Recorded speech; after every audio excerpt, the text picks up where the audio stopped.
تجھے یاد ہونا چاہیے، بھول کر کیوں پڑھا تو نے درود پاک؟ تو میرے دوستو یہ نماز کے کچھ فرائض ہیں. ان فرائض میں اب انہماک بڑا ضروری ہے. قیام جو بندہ کر رہا ہے، اگر آپ ناراض نہ ہو تو میں نے بڑے بڑے ذی علم کہلانے والے، اور اگر اور ناراض نہ ہو تو بڑی بڑی اونچی گدیوں پر براجمال لوگوں کو دیکھا ہے نماز میں ہاتھ باندھنے کا سلیقہ نہیں آتا، لیکن چونکہ پیر صاحب کو چھیڑ کے کسی شخص نے مار تو کھانی نہیں کہ اب جا کے مسئلہ بتائے، اور بتا بھی لیا تو ایسا نہ ہو وہ کہے تینوں کی پتہ ہے میں کو معرفت والا کام پیا کرنا. تو یہ ایک ایسا چادر لوگوں نے اوڑھ لیا، بڑے بڑے سیانے لوگ نماز کے ضروری مسائل سے بھی آگاہ، نماز کے ضروری مسائل سے آگاہ. یہ ابھی تراویحیں ہیں لوگ، میں نے ایک صاحب سے کہا سجدے میں گئے اور پیچھے سے دونوں پیر اٹھا دیے. اب دونوں پیر اٹھائے تو نماز ختم ہو گئی. پیر اٹھائے ہیں تو وہ نا تھوڑا سا، تو میں نے محبت کے ساتھ بڑا، چونکہ تھوڑے سے صاحب، میں نے کہا ان کو تھوڑا سا نا بڑا قائل کر کے میں نے کہا آپ نے پیر دونوں اٹھا دیے تھے تو کچھ مناسب نہیں ہے، اس سے نماز ٹوٹ جاتی ہے.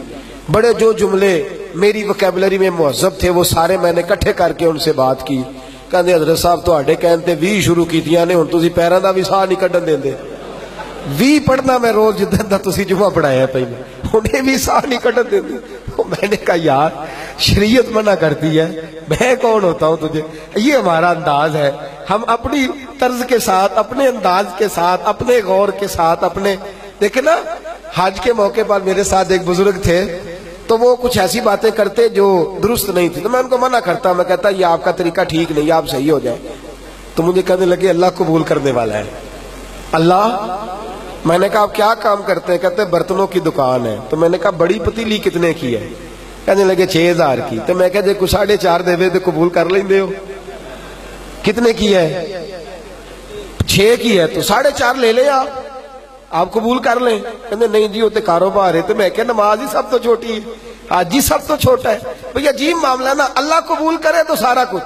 اور تجھے کوئی بندہ کہہ دے کہ چل ٹھیک ہے تیرا 50,000 دینا ہے، تو اس طرح کر 45 لے لے، تو 5 بھی کم کرنا قبول. اور رب کے بارے میں تیرا نظریہ چلو قبول کر لے گا جو مرضی کرتا پھروں. کتنی عجیب سوچ ہے، کتنی عجیب سوچ. تو میرے عزیز نماز کے مسائل دیکھیں نا، 2 قدم اگر سجدے میں اٹھ گئے، کم از کم 1 انگلی کا سجدے میں لگانا واجب ہے. اگر دونوں اٹھ گئے تو نماز ہے. اور جان بوجھ کے اگر کسی نے ایسا کیا تو اس کا معاملہ بھی گیا. پھر میں نے دیکھا ہے لوگوں کو سجدہ کرتے بڑی جلدی ہے، ہمیں نماز پڑھنے کی بڑی جلدی ہے. کئی جن سے ذرا بے تکلفی ہوتی ہے ان کو میں کھڑا کر کے کہتا ہوں چلو تیز تیز سناؤ جو نماز میں پڑھتے ہو، ویسے سناؤ، پورا زور لگا لیں. ہم 2 رکعتیں نہیں پڑھ سکتے، لوگ 8 پڑھ کے بھاگ جاتے ہیں. کتنی جلدی ہے، کتنی جلدی ہے تمہیں جانے.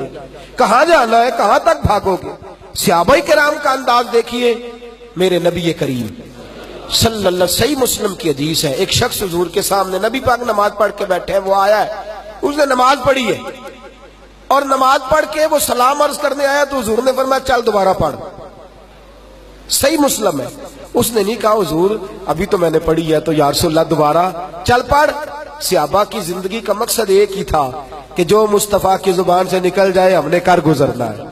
اس میں یہ نہیں کہنا لا تو لا اللہ کیسے کس طرح، دوبارہ پڑھ لی. ساری نماز پڑھ کے آئے تو نبی پاک نے فرمایا چل دوبارہ پڑھ. ایک نماز تیسری دفعہ کہتے میں پڑھ کے پھر آیا تو حضور نے چوتھی دفعہ فرمایا چل. تو کیا خوبصورت لفظ ہے اس صحابی کے بھی. کہنے لگے حضور مجھے تو آتی نہیں، ذرا سکھا نہیں دیتے.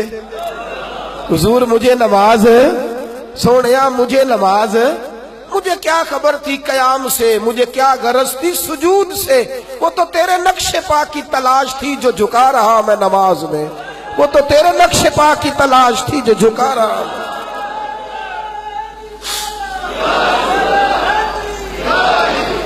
حضور میں نے ایک دفعہ نا ایک حدیث پاک بیان کی، سلو کما رأیتمونی اصلی. حضور نے فرمایا نماز اس طرح پڑھو جس طرح میں پڑھتا ہوں، اس طرح پڑھو جس طرح. تو حضرت محدث بہاولپوری بیٹھے تھے، کہنے لگے مولانا یوں نہ کہیں، حدیث کے لفظوں پہ غور کریں. سلو کما رأیتمونی اصلی، اس طرح پڑھو جس طرح مجھے پڑھتے ہوئے دیکھتے ہو. فرمایا جیسی نماز مصطفیٰ نے پڑھی ہے کوئی پڑھ سکتا ہی نہیں، کوئی ویسی نماز ادا کر سکتا